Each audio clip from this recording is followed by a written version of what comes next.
என்கிட்ட டாக்குமெண்ட் இருக்கு. எனக்கு 48 லட்சம் வரணும். அதை எடுத்து வைங்க. இல்ல இந்த வீட்டை ஏலத்துல விட்டு நான் காசு எடுத்துக்கிறேன். சார் இவன் என்னையவே ஏமாத்தி இருக்கா சார். நிஜமாவே எனக்கு தெரியாது. அப்போ உங்களை மாதிரி ஃபோர்ஜரி பண்ணி என்கிட்ட பத்திரத்தை கொடுத்துருக்காங்கல்ல? சிந்தாமணி மேடம், இப்படி ஒரு ஆளுக்கா நீங்க ஷூரிட்டி கொடுத்துருக்கீங்க? இவங்க இப்படி பண்ணுவாங்கன்னு எனக்கு மட்டும் எப்படி சார் தெரியும்?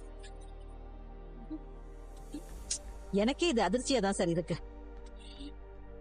எனக்கு என் பணம் வரணும். இப்ப 48 லட்சத்தை எடுத்து வைங்க. சார் எனக்கு என்ன செய்யறதுன்னு தெரியாம இருக்க, கொஞ்சம் டைம் கொடுங்க. அப்பெல்லாம் டைம் கொடுக்க முடியாது சார். என் பணம் எனக்கு வரணும், இல்லைன்னா லீகல் ஆக்ஷன் எடுப்பேன். சார் அவன் எனக்கே தெரியாம என் கையெழுத்து போட்டிருக்கான். உங்க பையன் உங்களையே ஏமாத்தும் போது என்ன ஏமாத்த எவ்வளவு நேரம் ஆக போகுது? அன்னைக்கு நீங்க ஆபீஸ்க்கு வந்து பேசும்போது உங்களை நியாயமானவர்னு நினைச்சேன். ஆனா உங்க பையன் உங்கள மாதிரி இல்லையே.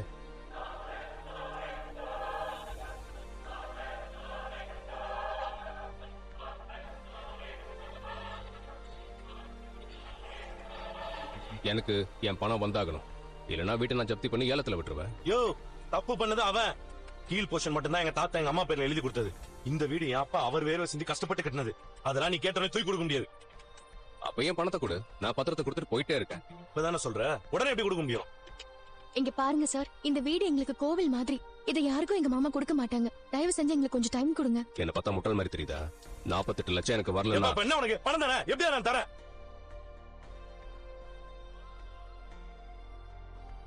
எப்படியாதுன்னா இதுவே அப்பா கையெழுத்த பையன் போட்டு என்ன ஏமாத்திருக்கான். நீயும் அப்பா கையெழுத்த எங்கேயாவது போட்டு ஏமாத்தி பணம் வாங்க போறியா?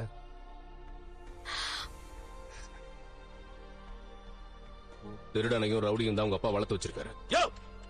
மாத்தி விட வேற மாதிரி ஆயிடும். நான் பணம் தரேன்னு சொல்றேன்ல. ஏன்பா முத்து, நீ எதையும் யோசிச்சு பேச மாட்டியா? இப்படி எல்லாம் வார்த்தையை விடக்கூடாதுப்பா. 48 லட்சம் அது எப்படி நீ கொடுப்ப? நீ பாக்குற டிரைவர் வேலையில அவ்வளவு காசெல்லாம் சம்பாதிக்க முடியுமா? இல்ல உன் பொண்டாட்டி பூ கட்டி சம்பாரிச்சு கொடுப்பாளா? இது எங்க குடும்ப விஷயம், நீங்க தலையிடாதீங்க.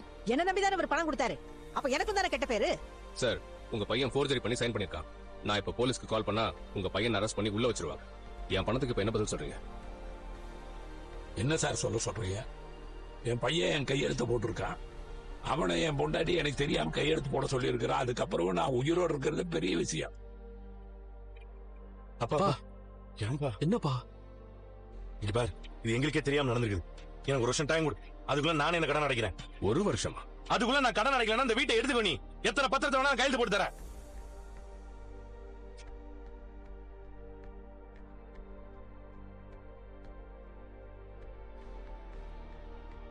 $48 லட்சம் பெரிய அமௌண்ட்டுங்க. கொஞ்சம் டைம் கொடுங்க, நாங்க கட்டிடுறோம். கடன் வாங்கிருக்காரோ ஓகே, அதுக்காக மொத்த பணத்தையும் உடனே கொடுக்கணும்னா எப்படி? மனோஜ் கட்டுவார்னு எனக்கு நம்பிக்கை இல்ல. நீ ஒண்ணு அவனை நம்ப வேணாம், என்ன நம்பு. நான் தான் கட்டுறேன்னு சொல்றேன்ல. என் புருஷன் சொன்னா கண்டிப்பா செய்வாரு. ஒரு வருஷம் மட்டும் டைம் கொடுங்க. ஒரு பாவத்தை புள்ளையா பெத்து வச்சிட்டேன். என் பொண்டாட்டி அவனுக்கு துணையா போயிட்டா. இந்த வீட்டுல கௌரவமா வாழ்ந்துட்டோம். இத கைய விட்டு போனா இத்தனை வருஷம் நான் கஷ்டப்பட்டது பிரயோஜனம் எல்லாம் போயிடும். உங்களை நான் கையெடுத்து கும்பிடுறேன். மாமா என்ன சார் நீங்க? சரி, பெரிய மனுஷன் கேக்குறீங்க. ஆனா ஒரு வருஷம் தர முடியாது சார். 30 நாள் தரேன். அதுக்குள்ள பணத்தை கட்டுற வழியை பாருங்க. சார் 30 நாள் எப்படி சார்? அப்பா 3 மாசம் டைம் கொடு, அதுக்குள்ள நான் கொடுக்குறேன். சரி, 3 மாசம் தான் டைம். ஒரு நாள் தான்னா கூட நான் வீட்டை ஏலத்துக்குள்ள இப்ப பத்திரம் எழுதுறேன். கழுத்து போடு.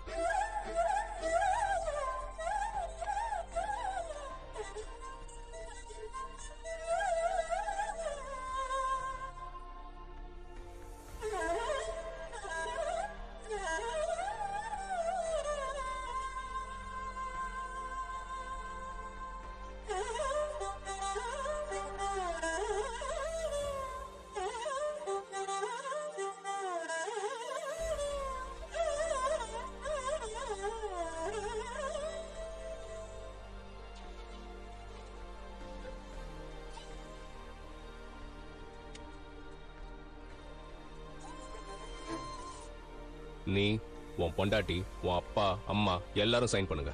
எப்பயாவது ஒரிஜினல் சைனா இருக்கட்டும்.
சார் இப்போ உங்களுக்கு அதான் டைம் கொடுக்குறேன். பணம் வரலன்னா வீடு ஏலத்துக்கு போயிடும், மறந்துடாதீங்க. நான் வரேன் மேடம். சிந்தாமணி, நான் எப்ப 48 லட்சம் வாங்கினேன்? இது பொய் கணக்கு. அந்த ஆள் ஏமாத்துறான்னா நீங்களும் எதுவும் சொல்லாம இருக்கீங்க. நான் என்ன செய்ய முடியும்? உங்க பையனுக்கு பணம் தேவைப்படுறப்பெல்லாம் நீங்க அவர்கிட்ட வாங்கியிருக்கீங்க, அதான் இப்படி சேர்ந்திருக்கு. ஆனா உங்க பையனை வச்சே உங்க புருஷன் கையிட்ட நீங்க போட்டீங்க பாத்தீங்களா, நீங்க தான் எல்லாரையும் ஏமாத்திருக்கீங்க.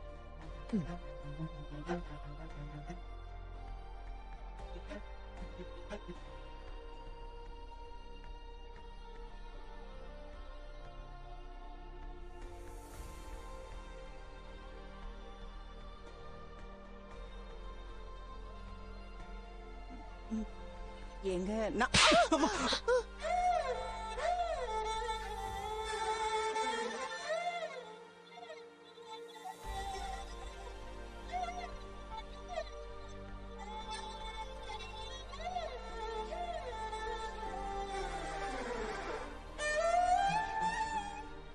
ஒரு வார்த்தை பேசினா கொன்னே போட்டுருவேன்.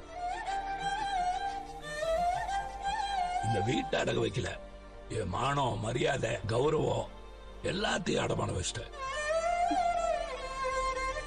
என் கையெழுத்தை திருட்டுத்தனமா போட வச்சு எனக்கே துரோகம் பண்ணிட்டீல்ல.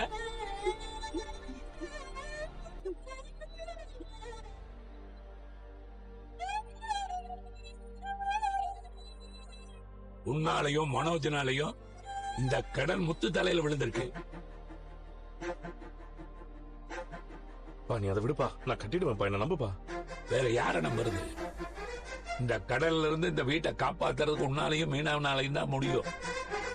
உங்க மேல எனக்கு நம்பிக்கை இருக்கு.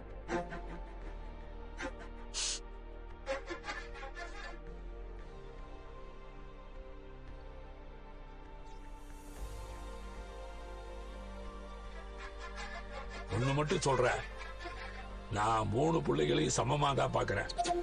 அவங்க 3 பேர்த்துக்கு சொத்துல பங்கு இருக்குன்னு சொன்னேன். ஆனா இப்ப சொல்றேன், இனிமே இந்த வீட்டுல முத்துவுக்கு ரவிக்கும் தான் பங்கு இருக்கு.